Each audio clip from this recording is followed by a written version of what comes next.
Hey, it's Clay, and this will be a video chart on ticker symbol HMNY. We will take a look at the 30-minute time frame. Real quick, what do I mean by 30-minute in case maybe you're new to charts? Instead of each one of these candlesticks here representing 1 day's worth of price action, which is what you would normally see, each one represents 30 minutes. So while this here may look like several days worth of time, it's actually today's price action broken down into 30-minute time slices.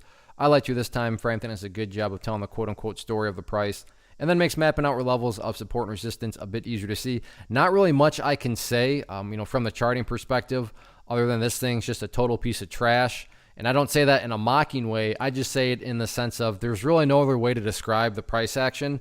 And the price action is literally just, straight down.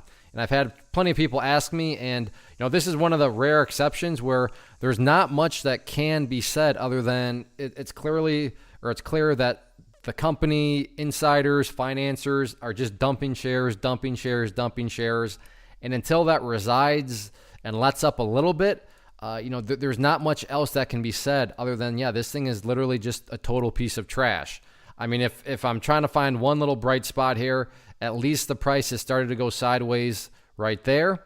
But I mean, the price has gone sideways at other portions of the chart, from the very same day earlier today. The price went sideways and then just collapsed later on. So just because the price has started to go slightly sideways, don't get me wrong, that's not my way of saying, oh, this is the bottom.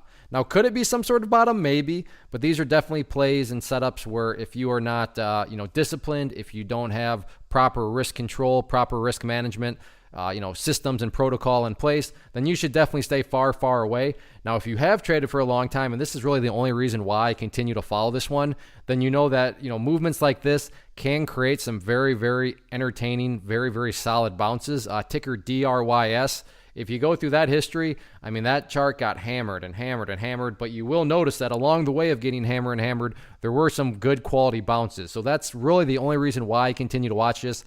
And like I said, this means more to those of you that have, more experience, but that, stocks in this situation that are going to beat down and now it's below $1, there can be some pretty solid bounces that occur. So I'm keeping an eye on it. Like I said, it started to go sideways here a little bit. That's great. But this thing truly is a piece of trash. And usually when a lot of people start calling stocks just pure garbage, pure trash, that's a sign that the market is maybe getting ready for a bounce. And I throw myself in the category now of just looking at this chart and saying, what a total piece of crap. So maybe that signals that the market is getting ready to produce some sort of bounce. Only time will tell. One of the biggest questions I get is, hey Clay, how do you find the stocks that you trade? So what I've done is put together a free resource guide where I talk about the tools that I use to locate stocks that I find interesting and think may have potential. So if that sounds like something that could add value to you as a trader, then click on the image that is up on the screen right now and I will email you the guide. The guide itself is very short and to the point, and best part, it's completely free. Thanks for watching the video. Let me know if you have any questions.